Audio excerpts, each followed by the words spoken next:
Tech News today. RIM's earning call is full of great news like bad sales and headcount reductions. Plus, Facebook's Project Spartan is taking on Apple in iOS with HTML5. But is Apple going to care? WellSec and Anonymous are turning on each other. And are Facebook users happier people with more friends? We'll talk about all that and more coming up. Netcasts you love. From people you trust. This is TWiT. Bandwidth for Tech News Today is provided by Cachefly at CACHEFLY.com.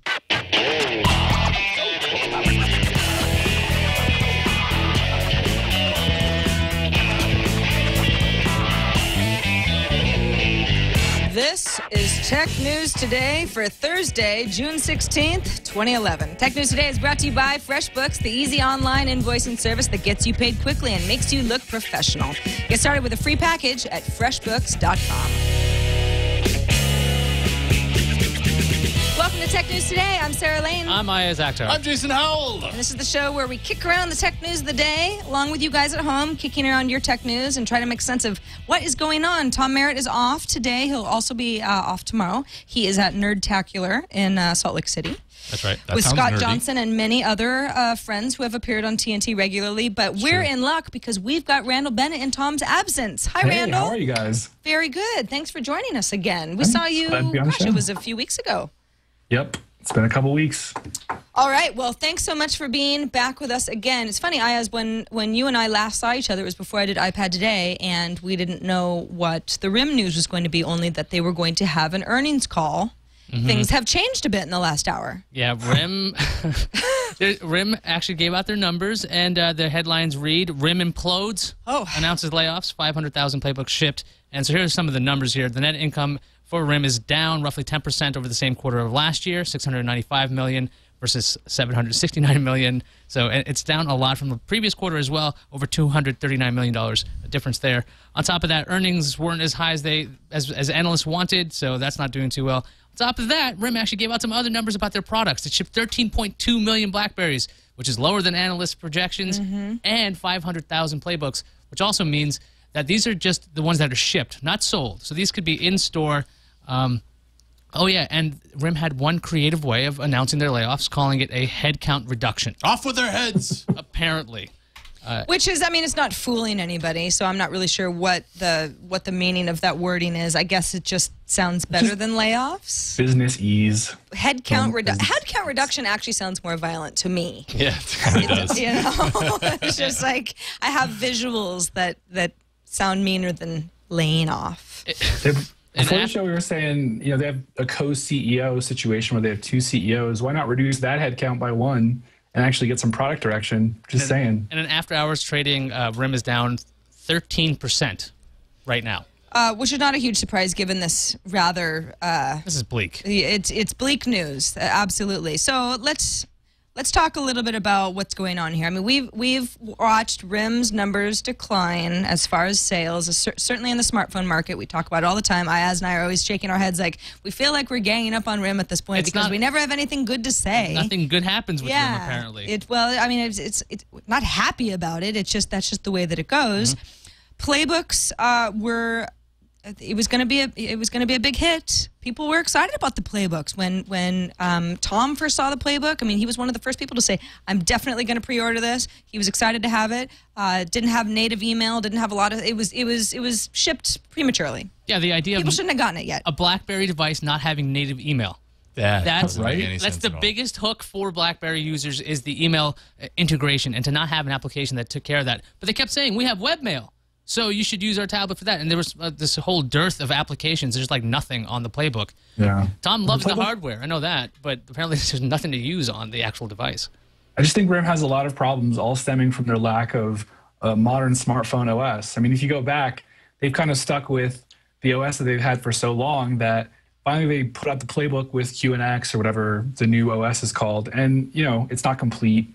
It's just, to me, it reminds me of Motorola.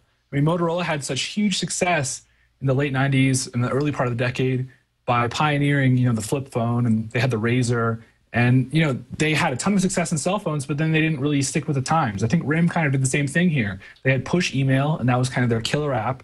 And then when smartphones started to get smarter, they kind of didn't, you know, they didn't update their operating system, and just they screwed up the execution. So I mean, Motorola had a huge jump in regular phones, and then eventually moved to Android. I mean, is this something RIM needs to consider? Is to dump its base operating system and move to Android because they don't have to worry about research and they don't have to worry about money, they don't have to worry about developers so much? I mean, the problem is, though, like, I don't think they're in a situation where they can pull that off. I mean, it's much like Nokia, right? Like, Nokia is moving to Windows Phone 7, which does give them some sort of outsourced advantages. But RIM's big peg has been, we are the best phone for business. And it's not just the best phone hardware-wise, it's the best phone software-wise. I mean, RIM kind of operating system. Go ahead. Yeah, no, it's fine.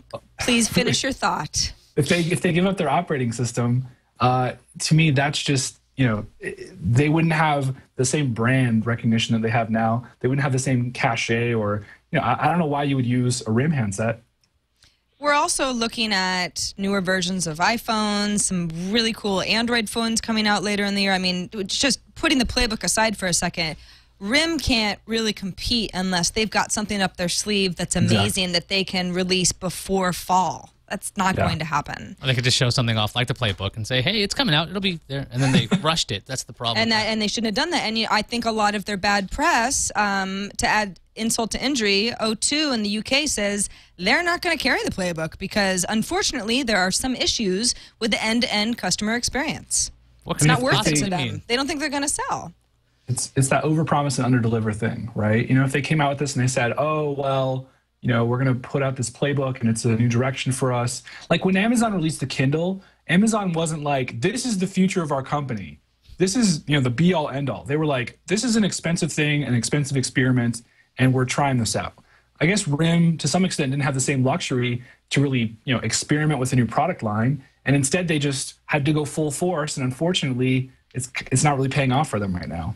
And RIM's got more trouble. They're getting sued by Dolby. Yeah, so what's this is new to me. What happened? It just happened this week, but we wanted to tie this all together. There were some audio patents that Dolby Laboratories has, and apparently RIM was using some technologies that are in there. At least that's what Dolby is saying. And they're looking for an injunction to pretty much stop the sales of BlackBerry and playbooks. So either they're going to have to settle or license these patents, or they have to litigate. So they're going to be losing money one way or another, but they might not be able to even sell these things if retailers wanted to sell the playbook like O2. If they wanted to, they might not be able to because of this lawsuit. Yeah. Well, bad news all around for RIM. I think we're all sort of laughing uncomfortably because it's just uncomfortable. I'm obviously really feeling for anybody who lost their jobs or is going to lose their jobs. It's uncomfortable laughter. It is, yeah. I mean, it's not good.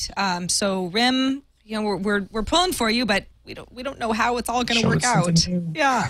Moving on now to I guess you could either consider it a rumor or a real thing depending on the sources that you trust. Something called Project Spartan made it to TechCrunch yesterday. It's apparently Facebook's hush-hush plan to take on Apple within iOS. Well, how is Facebook going to do that? By building an amazing HTML5-enabled web app experience that runs on Safari, obviously bypassing Apple's App Store and allowing people to buy and engage in apps from within Facebook itself, which would mean you'd still have to be using Safari to get to Facebook, but then you are almost out of the Apple experience completely after that. Right. Facebook's working with like 80 outside developers and like Zynga and HuffPo. So if you wanted to buy one of their applications, you'd use Facebook credits. That's Facebook's, I don't know, their payment system, I guess. I mean, they've had this for a while. Exactly. Virtual currency is not doing very well. And there's very little reason to use it other than, I think, movie rentals and things like that. But this would make that credit system probably take off a bit. It's odd. In the TechCrunch piece, there was a lot of discussion of this being against Apple. Yeah. Is there any reason why Facebook would be so anti-Apple? Is it because they had, dealings that fell apart back in the day, or the whole thing where Ping was supposed to be using Facebook, or now with iTunes or iOS moving with Twitter? I mean, maybe there are other negotiations that broke down. Why would they be singling out the Safari browser? They've always really been against Apple. I mean, if you go back to the original Facebook iPhone app, the guy who developed it, I think it was Joe Hewitt who developed it, he released the initial version, and then he was like, man, I hate this App Store approval process. This is just annoying. And this whole, Facebook's mantra is to ship fast, and get code out there and just push code as fast as you can. And the App Store approval process is something that doesn't let them do that. I think for some extent, this is a bit of a culture clash between Facebook's mantra of push things out as quickly as you can, try to push things forward really quickly without a lot of constraints. And more or less, they want to make it so that the App Store is less of the only thing that you could do on the iPhone, right? So you can add things like, if you add a bookmark in Safari, you can sort of fake the native app experience. It's not quite perfect. I don't know if you guys have done that before. I've done it with Google Calendar, for instance. That's what I use instead of the built-in calendar. But if Facebook can nail the framework and make it feel like a native app, and they have these other big names on board, I think they've got a shot. But this is really, until this is actually released, it's a lot of speculation at this point. Facebook's not the first company to bring up the idea of bypassing the App Store. The Financial Times in the last week just unleashed a video explaining exactly how to create that Safari bookmark that makes it seem like it's an app, but it's not actually an app that you buy through the App Store. It's really just an HTML5 Financial Times experience. And I mean, they did that on purpose. And there's nothing in Apple's terms that says companies can't do this. In fact, they've indirectly been pushing towards this by not allowing anyone to use Flash. I mean, if you want people to build HTML5 experiences, then you have to assume that this sort of stuff is going to come up. I think it's just a great rivalry. It's great to say Facebook's just going to beat Apple at their own game. Apple just provided the tools for Facebook to just pwn the whole marketplace, and then they don't have to give Apple any of their money, and they don't have to abide by Apple's terms. But I don't really know that they're doing anything that surprising. Facebook hasn't made an iPad app. Their iPhone app hasn't been updated in I don't know how long. I mean, not anything significant anyway. They don't seem very interested in developing for iOS, so this makes the most sense, especially if then it can be ported over to Android. Exactly. I mean, that's what this to me is about. Apple originally didn't want apps, right? They wanted you to do everything in the browser. Facebook's taking advantage of HTML5.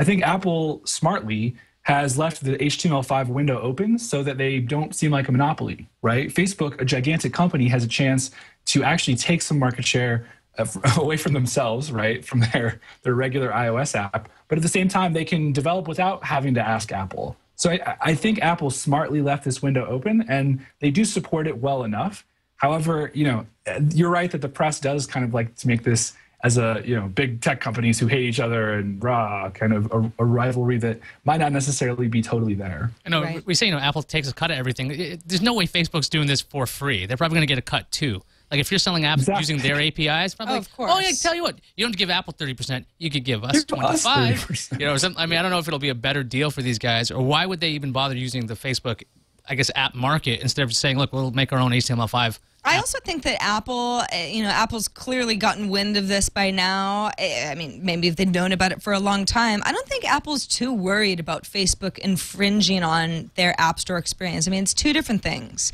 A lot of folks who have iOS devices are very used to the App Store, and just because Facebook is offering some Huffington Post app, for example, doesn't mean that I'm just going to go through Facebook because it's Facebook. In fact, maybe I won't if it's not quite as seamless, I guess. Yeah, it's really going to depend on developer traction to me. If they nail the developer traction and it works really well, and they have a way for developers to get paid, if they nail all those sorts of pieces of the ecosystem, I think it'll be a healthy competitor to the App Store that won't replace it, obviously. But, there's still a lot of pieces that have to fall in line. Like you say, it's kind of a weird experience to say, oh, I'm looking for the Huffington Post. Oh, I don't go to the App Store for that. I go to their website. It's just not what people are used to. Yeah, I guess some Facebook loyals would prefer to do that, but I don't think this is the sort of thing that Apple would be freaking out or shaking in their boots over, at least not at this point. Lulzsec has been busy. They are just still in it for the lulz, apparently. We mentioned briefly at the end of our show yesterday, we had gotten some tips from our chat room that the CIA.gov website had been taken down by Lulzsec. Lulzsec just said it was just a... It wasn't anything too specific. It was a very simple packet flood. Yeah, I mean, that took down CIA.gov, but that site's already back up. Which is funny because people were there was speculation. Well, what was going on? And they seem to be very good about updating folks via Twitter. Although half of those tweets end up coming down eventually. But if you can get screen grabs, they were saying, yeah, it was nothing, no big deal. We just took the site down. But they. apparently. And now I'm not laughing because I'm actually afraid of both of these entities, but LulzSec and Anonymous now butting heads.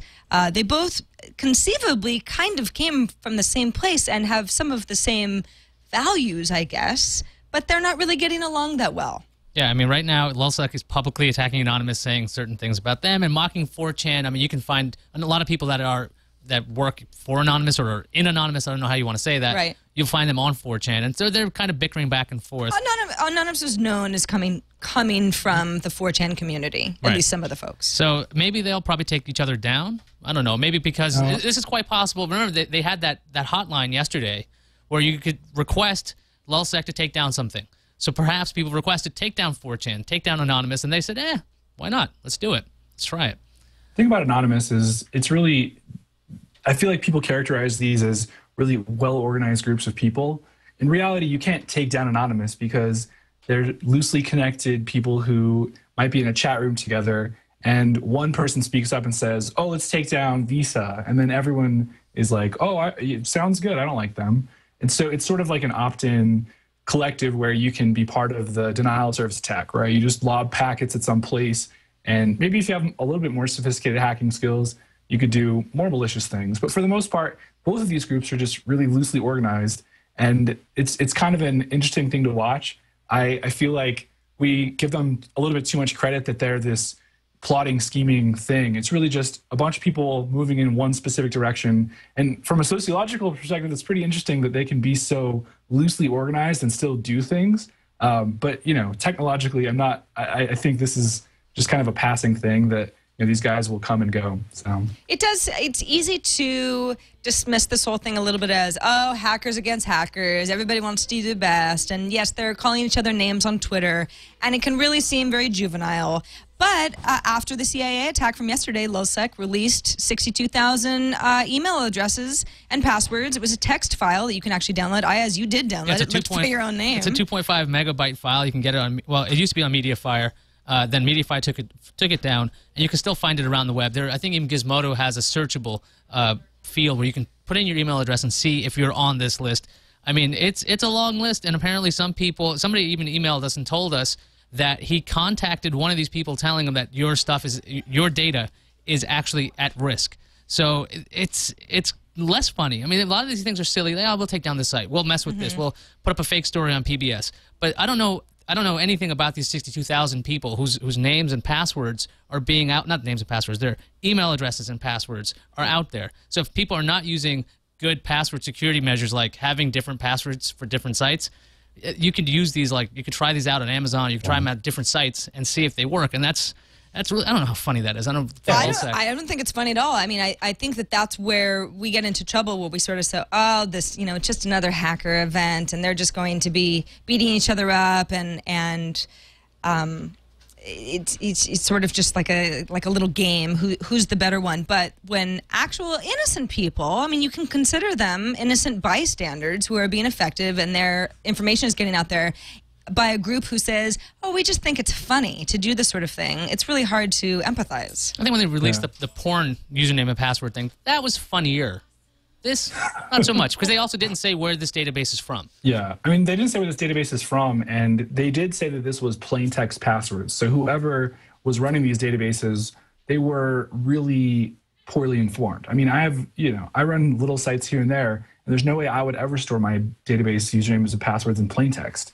At least the passwords anyway. So they want to call out, you know, surreptitiously whoever's database this was and say, oh, look how dumb you are. But I wonder why they actually showed some restraint. They're not saying where this information came from. I mean, why every other time you're like, oh, I hacked the CIA, I brought down Minecraft. Why not, you know, go on your high horse and say, look at these people's security was so bad. You know, it's a weird out of character move. Yeah, I mean, there's also the idea that, I mean, LulzSec has been, we have talked about them, I think, every day this week. I mean, they are in the news for one reason or another. Anonymous, too, but LulzSec more recently, for a lot of reasons. Every day it seems to be a different website. And if you are that active and you are that out in the open and you are taking down sites like the CIA, don't you think you're asking for someone to really find you?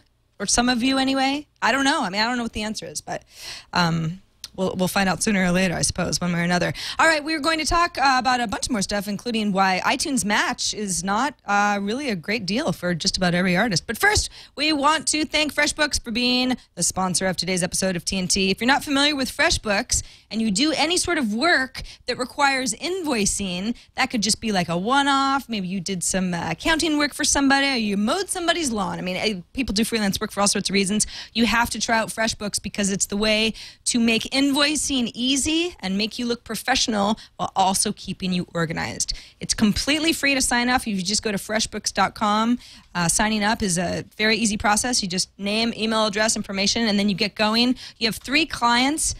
For starters, that is completely free. It won't even cost you a dime. So you just set up their information, set up a payment system. You can get paid via PayPal. You can get paid via mail. You can get your money transferred to your bank account. I mean, there's almost no way that you could think of that FreshBooks will not work with you in order to get paid. You can also set up reminders. So if you're working with a company and they're not notoriously bad about paying you on the day that they said that they would pay you, you basically have FreshBooks kind of to be that middleman. So you don't always have to be on the phone or sending email reminders or forgetting to get paid or not feeling comfortable about reminding somebody to make sure that they pay up for that service that you provided them. FreshBooks does everything. And they have little perks too. You can add your company logo to all of this correspondence with your clients. And you look put together, you look polished. Again, freshbooks.com is the way that you set up your account. Free clients free. And if you've got more than 3 clients, you've got a nice, robust freelance system that you've got going. Very reasonable rates after that. One other perk, too, for viewers and listeners of TNT, when you enter your name and you set up your FreshBooks account, your name goes into a virtual pot of sorts, a virtual cake mix. And every week, a name gets drawn out of the virtual cake mix. And if it's your name, then someone's going to send you a birthday cake, a real birthday cake, not a virtual one, a cake that you eat, a delicious it's not cake mix. They are sending you an actual cake that is baked. It's all set for you. We had one here. We did. It was, I think, packed in dried ice. It was very, very fresh. It was so good. I compared it to a Twinkie once, and Tom went, "No, it was so much better than that." And I was like, "But I like Twinkies." No, it was a delicious cake. We can vouch for it. We all had some FreshBooks. It's just kind of fun perk that they do as an incentive, and we appreciate it. So again, FreshBooks, we thank them for their support, and check them out online. I think you really like them. All right, on to why iTunes Match is not really the best idea for some of the smaller indie labels. Yeah. Back was it last week or 2 weeks ago? Apple talked about iTunes Match. So if you had a song, the record labels could actually.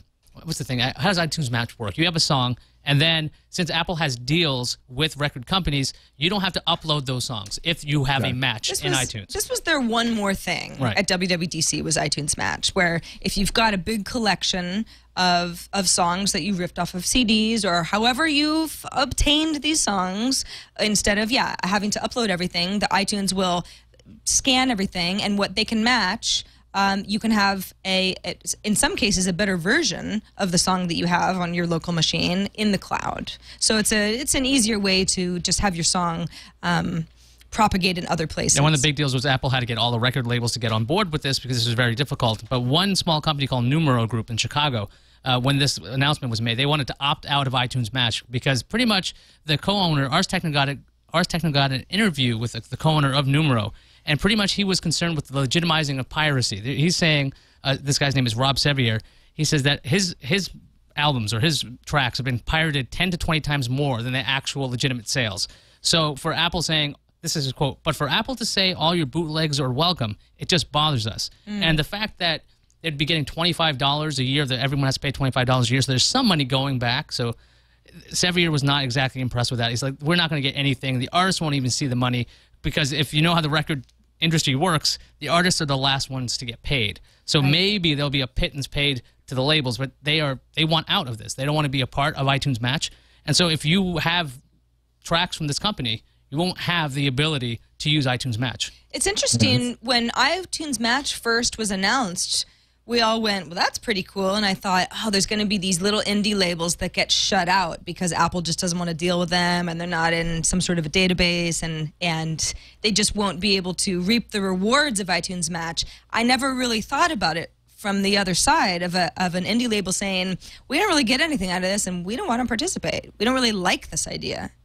Yeah, I feel like it's still better than nothing, though, right? I mean, sure, people are going to pirate, and even if the artists don't get any money from it, imagine the labels get $1 and the artists get a penny, right? That's still $1 and a penny more than they get if you just pirate. So to me, I think that I get his point that they're not going to see enough where they want to allow people to legitimize their piracy. But at the same time, I think there is still that side of the coin that says you're going to get something compared to absolutely nothing. And you got to find out some way to get that money. It also shuts them out of any sort of discovery. The whole idea of having the music in the cloud is that I'm not at my PC at home. Maybe I'm out with Iyaz and I've got my iPad and I'm saying, oh, there's this great song. Oh, let me play it. I've got it right here. Yay, yeah. iCloud. But I can't because this company has opted out.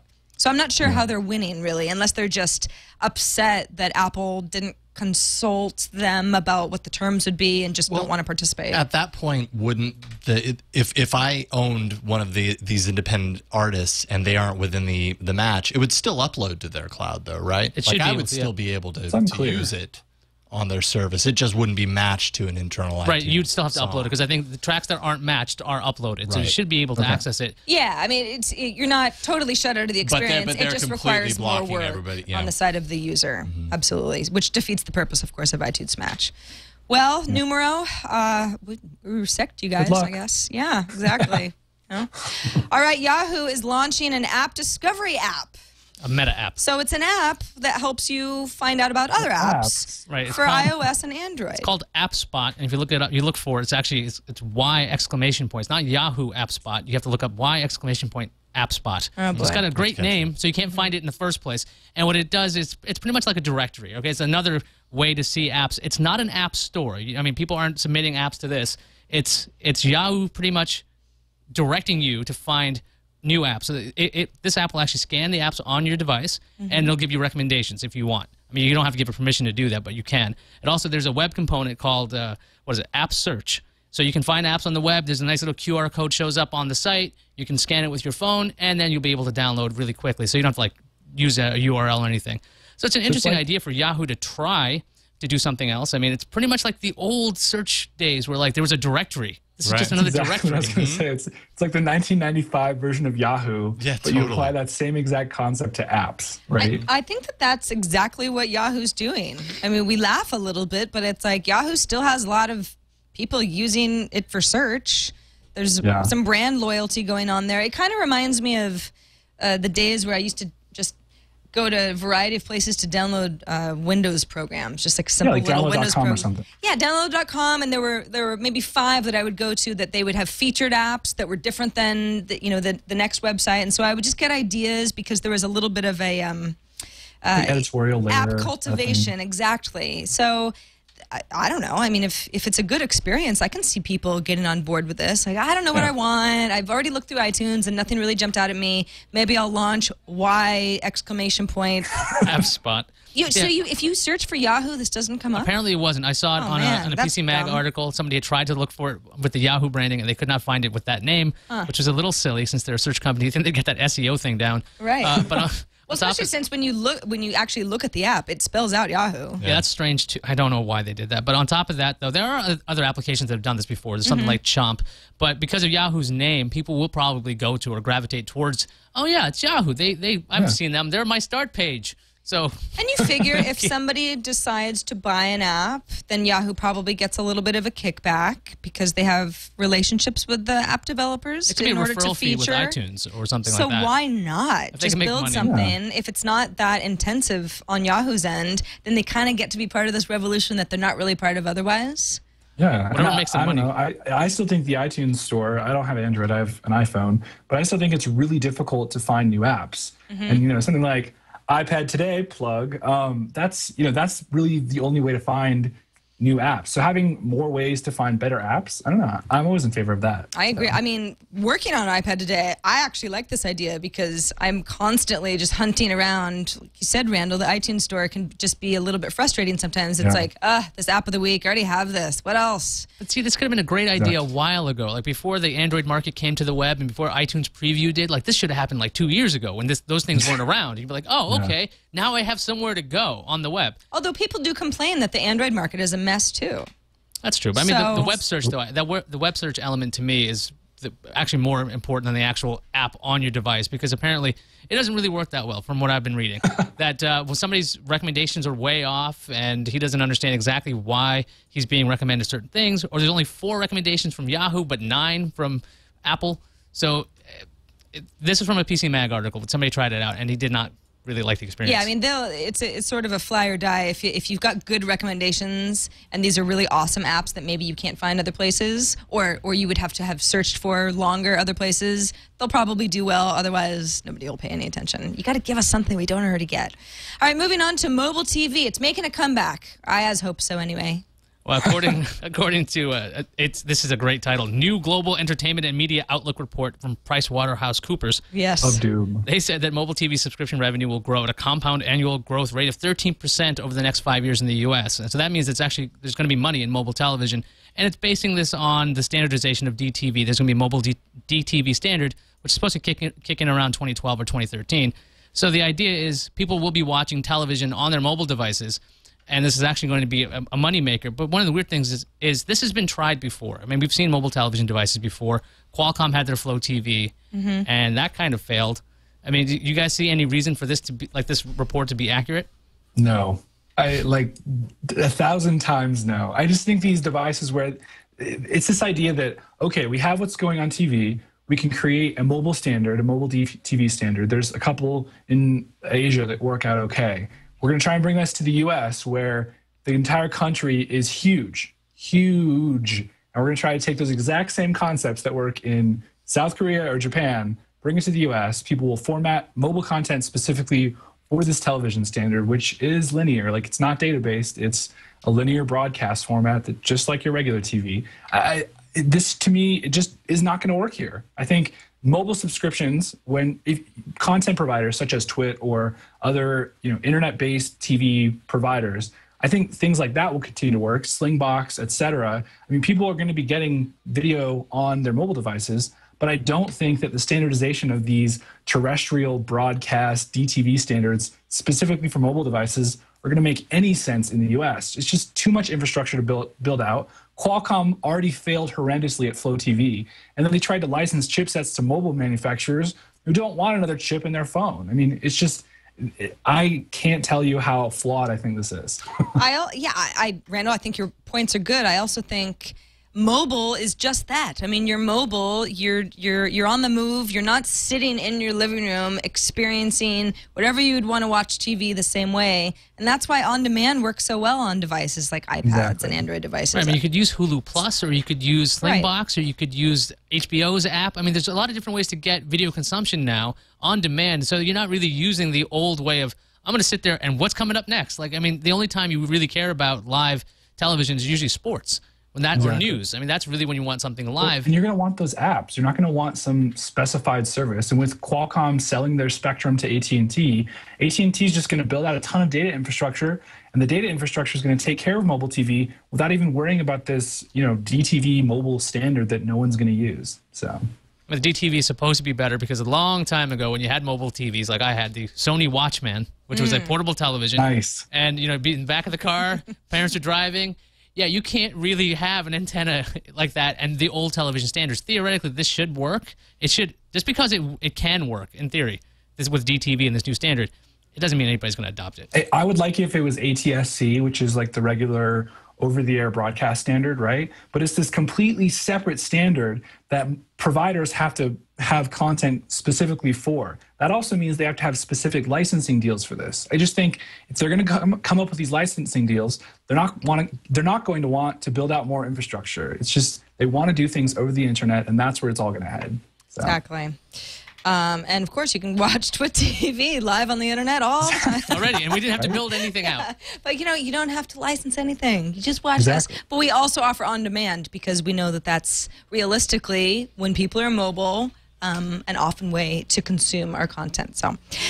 There's a Pew report. Pew, pew, pew. No, not that kind of pew. Facebook users have a higher degree of social well-being. The Pew Research Center's Internet and American Life Project says Facebook users are more trusting of other people. They have larger numbers of close friends and higher civic engagement, which counters the idea, of course, that if you're on a social network all day, then you're more isolated and you're not actually hanging out with people as much. Yeah, the report says people who aren't online, they're the ones who have the smallest social networks. They're more likely to be socially isolated, and they get the least amount of social support and are least likely to vote, according to the University of Pennsylvania professor Keith Hampton, who is the lead author of the report. So do you have a better sense of well-being that you're on Facebook? Do you feel really much more connected than you did before? Thanks, Pew. So I actually think that by the numbers, this is probably very accurate. That, yes, on Facebook, I have 500 friends. That's more friends than I have in real life. On Facebook, I might be more inclined to click like on this guy who's running for state assembly because it was as a click of a button. I didn't need to mail anything or go to a town hall meeting or something like that. It's easier to appear engaged in that sort of, kind of rallying together type of a thing. I don't know that that really translates into reality, though. I think that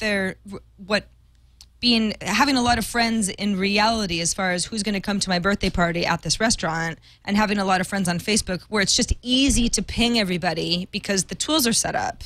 I say happy birthday to friends of mine from high school all the time on Facebook. I don't know their phone numbers. I would never write them a letter. I mean, it's not going to happen otherwise because I've made it easier. It's less work for me. I don't have to care as much. So I don't know that this is, I really consider this reality. I consider it a whole nother level of friendship. Yeah, it's like a light touch friendship, right? I moved a lot over the last couple of years. I've moved countless times. And of course, I mentioned on Facebook taking pictures and the sort. And when I was in my hometown over Christmas, people who I hadn't seen in forever, they went to my high school, they already knew everything that I had done. They're like, oh my gosh, you moved from North Carolina to California to blah, blah, blah. And because they had that baseline, we actually had a better conversation because I feel like I didn't have to go over, oh yeah, I got married, I moved a bunch, like I had a kid, those sorts of things that are the bullet points in your life where we were able to talk about like how, how's your mom doing? How it was a little bit more, it felt like we didn't have to cover the basics because we already knew about each other and we could actually have a little bit better conversation. So maybe that's the social well-being. Like you don't have to say the same stupid thing over, yes, we moved. Yeah, yes, exactly. This happened. Okay. It's like basically sending out your own press releases with status updates. Like, exactly. It cuts out all of that, like, so how about this weather chit chat? It's like, oh, I saw you did this thing on Facebook. That's less awkward. It's like, you broke your leg last month. Yeah. You look okay. Everything all right? That was a hoax. Although, apparently from the same study, someone who visits Facebook multiple times a day, and Facebook wasn't the only social network whose numbers were tallied up. Twitter was also involved. MySpace and LinkedIn. But someone who visits Facebook multiple times a day was 2.5 times more likely to attend a political rally or meeting, 50% more likely to persuade someone to vote for a candidate, 43% more likely to have said that they would vote. So, even though I'm kind of sitting here saying, it's just easy. It's easier to use Facebook and you don't necessarily have to mean it as much. I mean, if it's getting people out to political rallies, then it's not nothing. Yeah, I mean, you can actually have a Facebook group, and it's a lot better than those stupid bumper stickers on cars. Oh my gosh. Who do you support? It's like, no, actually, let's talk about it and have a dialogue instead of me reading the back of your car. So you're gonna laugh at me when I put up my, who I'm gonna vote for president in my living room. In your living room? Yes, I will. Okay. I promise. I'm not one of those people. There's a lot of those people in San Francisco. It's like every window is going to have one candidate or the other. I used to live in the East Bay. Oh my gosh. Berkeley is like HQ for bumper stickers. Exactly. So. And with that, we won't be talking about Berkeley, but we will be going on to the news views.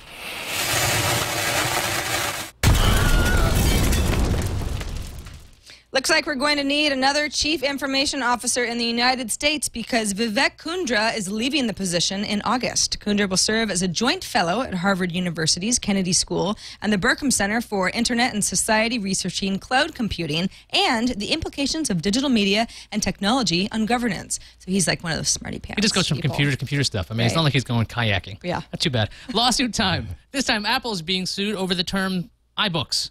John Colby says that a publishing company he owns started using the name iBooks for electronic books in September 1999. Apple has several trademarks on iBooks, of course, including those related to hardware, back when MacBooks were called iBooks. So Apple might have an easy one here. If you've been wondering when Apple is going to unleash its next hardware, it might be as soon as next month. Apple Insider is reporting that Apple's holding back on new hardware until after Lion is released, or finalized even. Apple's announced that Lion will be available in July, so that could mean that Sandy Bridge MacBook Airs could come out, as well as with iCloud built right in. Woohoo. Mass Effect developer BioWare has been hacked. 18,000 accounts have been compromised. The standard identity information was stolen, like usernames and passwords and email addresses and birth dates. On the plus side, no credit card info was taken. And they send out notifications to everybody who's been affected, so that's good, I guess. Last week, we told you about a bill that could kill Wisconsin's WiscNet. WiscNet is a co-op network providing ISP services to libraries, schools, local government, and the University of Wisconsin system. Good news. After the legislature received a large volume of calls, that bill has been revised so WiscNet could continue receiving funding. Interesting. The next time you get a phone call, it might be a scammer. The scheme works like this. The scammer calls you pretending to be a security expert, warns you of a security threat, and then the scammer says he can take care of it remotely. This requires the victim, of course, to install some sort of malware, and then all kinds of personal data can be stolen. Microsoft took a poll of 7,000 PC users, and 15% had received calls like this. Wow. Pretty weird. I know I haven't received any calls, but I did get, over the last day, several emails from just people I didn't even know, either who were on just some sort of random contact list or that I was on theirs. And this is exactly what it was about. If someone named Chad calls, hang up immediately and do not give them any information. So this really is happening to people. Yeah. I'm sorry. Sorry, Chad. All innocent Chads out there. Yeah. Around the month of May, there was a hack of Citigroup's credit card accounts. Yesterday, Citigroup said that the hack affected more than 360,000 accounts. That's approximately 1% of Citi's North America Citi-branded credit card accounts. Citi has sent out letters and reissued cards to those affected. And I'm feeling more like Bill Murray every day. Everybody's hacked. Another hack. These days, smartphones all kind of look the same, so LG decided to try something different. PocketLint has a photo of an LG slider phone that has 2 screens and a split keyboard. The second screen is what actually splits the keyboard. It appears to be an Android-powered device that has T-Mobile branding. PocketLint says the build quality of the phone is a bit unfinished, so hopefully it's just a prototype. Wow. Weird. I like it. That was weird. Yeah. Those buttons just look tiny. Look at the buttons compared to his thumb. I think that makes a lot of sense for those. That's true. Gosh, I hadn't really looked at it in relation to the size of his hands. Like the Palm Pre keyboard. If you had a 4.5-inch screen, those giant phones that are coming out now, like that makes a lot of sense. Actually, splitting the keyboard. Yeah, totally. I like the idea of the split keyboard, but boy, those are small. Yeah. Splitting them up isn't going to make you be able to press the S key. Moving on now to the randomizer. Randomizer. Iyaz, you insisted on this next story. That's right. I threw a fit. I knocked over tables. I screamed. Cried. I was crying in the corner for a while. I was like, okay. So we could talk about the 3M Ethernet-powered TV. So it doesn't have any regular plugs or anything. This is actually a television that 3M came up with. They actually make display technologies. As well as Post-it notes. Yes, as well as they're completely related. How does this Post-it note work? It doesn't need Ethernet, though, so that's the big thing. This television... How does that work? This TV would an be accordion of some kind. Would be powered by the Ethernet port, but you need to have power over Ethernet, obviously, for this to work. I mean, the idea is that you just have to run one cable around for all your TVs, and it's supposed to be able to handle data. So if you had one of those smart TVs, you can get internet and power on one cable. I love this idea. No wonder you were so happy. I told you. That's why I was so adamant. I was like, you're throwing a fit. Get off the floor. But you actually had a really good reason. Well, no, I didn't. But Randall, what do you think about this Ethernet-powered TV cable? I'm into it. I mean, I love the idea of fewer cables, you know, HDMI. If you add video over Ethernet somehow, I don't know how you pull that off exactly, but one cable to my TV, that's definitely my dream. Absolutely. You know? You guys would be more excited if it was Ethernet-powered Post-its, wouldn't you? Definitely. I mean, Who wouldn't Ethernet-powered be excited about I've been waiting for Ethernet-powered those for Post-its? years. How does it work? I love it. All right, moving on to the calendar. Doodaloo. We have a birthday to celebrate. IBM turns 100 years young today. Thanks, Yes, Jason. it was that delayed. It was. The calendar never feels right until we get our synth. I know. So happy birthday, IBM. May you live another 100 happy years. Connect for Windows SDK beta launches today and wants PC users to, get a move on. Start moving. Sorry, I know that's lame. The HP Pre 3 tips up in the UK pre-order with a July 8th release. You can pre-order the pre. Whoop. Hooray. Tips up. Pre. Sony S1 and S2 tablets possibly hitting Europe in September. That was a report on Engadget from earlier today. That would be fun. Talk about strange form factors. Is it the S2 that has the split folding I forget which Yes, one's that's the which. the S2's got the double screen. The S2 is the double. Interesting. I I'll still be curious to see how that does. Me too. I still I think like they're it. kind of cool looking. I like it. I like Cool the looking. attempt anyway. Yeah, we'll see. The clamshell thing. And if you're going to be visiting New York City, the island of Manhattan, this summer, perhaps, or maybe even into the fall, you might be a little disappointed if you want to go by that Glass Cube Apple store on Fifth Avenue. It's like their big flagship store because they're redoing it. There's a big black sort of tarp over the whole thing. The idea is, I guess, they don't have a separate employee entrance right now, so they're going to actually expand underneath. The store is actually underground. They're going to expand the sides of the store. They're going to add an employee entrance, and they're going to replace the cube itself. So it'll still look the same once they're done, but it's not going to look like it's supposed to look for a long time. So you might be kind of disappointed if you went to New York just to go to that Apple store. By the way, apparently, according to at least Flickr searches, that is one of the most photographed things in all of Manhattan. The iPhone is one of the most popular cameras on Flickr, so that kind of makes some sense. yeah. Like, I got this Apple device. There's My new App iPhone. Store. a certain kind of interest that The first someone picture has they if they're a take Flickr user when they buy anyway. their phone, they're like, there you go. Yeah. Cube. All right, moving on to the email. This one comes from Michelle Lopez, who says, I think the Redner Group is right. Venom in reviews is useless to begin with. This, of course, is the Duke Nukem debacle we talked about yesterday. It doesn't help people choose one app or game over another. It just makes the reviewer look angry and vindictive. Redner never asked for a good review, just not one that was unhelpful. Most companies I reviewed for appreciate constructive criticisms of their product, but reviewers who are openly cruel in their write-ups are unprofessional, don't last long in the business anyway.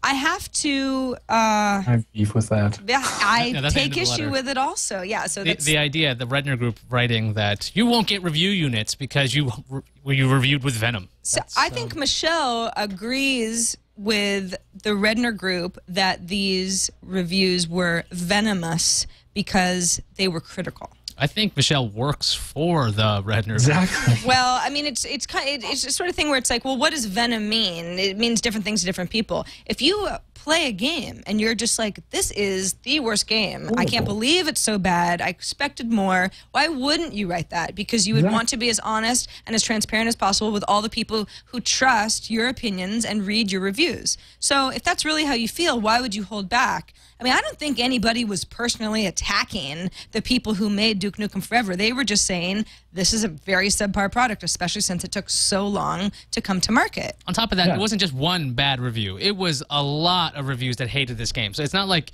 oh, there was this one jerk who was just being ridiculous. It's like, no, a lot of people hated this. Yeah, I mean, the game was poorly made.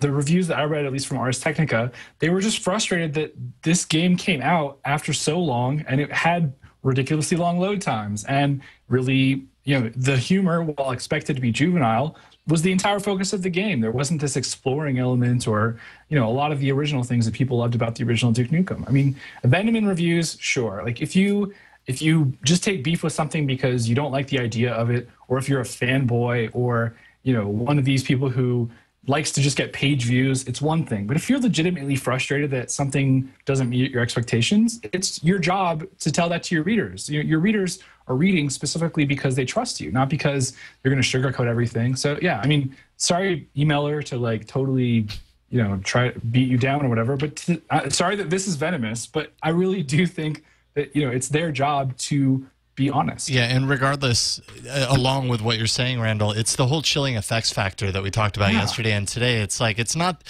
just that they're critical or that they're overly critical. It's that there's this invisible line that they've determined is too far. How do you as a reviewer know what that line is, and will that paint how you review the game going forward if you want to be critical about it because it doesn't meet your expectations? Does that change how you write it because you don't want to be blocked? I mean, tech journalism's hard just because there's always PR people who you have to deal with. The person who you're interviewing or the person who gives you products is the person who expects you to write good things. So, I mean, it's very difficult for tech journalists, and especially game journalists, where game journalists were really bad in the 90s. Like, they were essentially getting bought off. And with the advent of blogs, a lot of that has changed, and PR people don't like that. I mean, PR people, I worked at a publication, I don't want to call them out because, whatever, but Nintendo, the day of E3, they had leaked the Wii's official price. And Nintendo that day said, all access is gone. We were supposed to interview Miyamoto, and they were like, no, you're done. Because you said the price, you're done. And we were just kind of like, what? Like, this is a rumor that was posted that you're essentially confirming by being like so upset about this. Anyway, it's obviously like I care passionately about the credibility of reviews, and I hope that PR people will be cooler. All right. Well, we've come to the end of our show, but we definitely want to remind you that you can still buy a brick. We're doing a fundraiser to fund the new TWiT studios, and you can buy a brick online. We've gotten a few questions, actually, over Twitter the last couple of days. Someone asked, if I buy a brick, will you guys take a picture of it for me? Maybe stand there? Yes, we will. Sure. Can I buy a brick from the UK was another question. Yes, you can. I don't know if the bricks come from the UK. No, the bricks are, I actually don't know. I was going to say they're U.S. bricks, but don't quote me on that. It could be made in China. I have no idea. What we do know is that they're lovely. We've seen them put them up. They'll be up in the front atrium of our new TWiT brick house. You can also, for an extra fee, get a copy of that brick sent to you, so you've got the same one on the other side. It's kind of, keeps the scale even. But in any case, we really appreciate everyone's support so far. Bricks.twit.tv is the website to go to learn more about it and buy a brick. Randall, Bennett, thanks so much for joining us. The last time you were on, you had just launched, or were just about to launch, VidPresso. How's it going? Yeah, going well. So we're in private beta. We've made some tweaks. The software is still really rough, but that's okay. I've been working with my two other friends, Eric and Steve, and we've been really trying to make this something that works well. So right now, the goal is to make it so that you can sync slides with presentation or with video, so you can have a holistic experience. We've got a lot of big things planned, but we're just trying to take it one step at a time. So check it out, vidpresso.com/TNT, and we'll hook you up into the private beta. All right. Thanks so much, Randall Bennett, for joining us. Come back soon. Of course, you can email us at tnt@twit.tv or send us a voicemail. 260-TNT-SHOW is the number to call. And we will see you same time, same place, same team, sans Tom, tomorrow. See you later, everybody. Yeah. Bye-bye.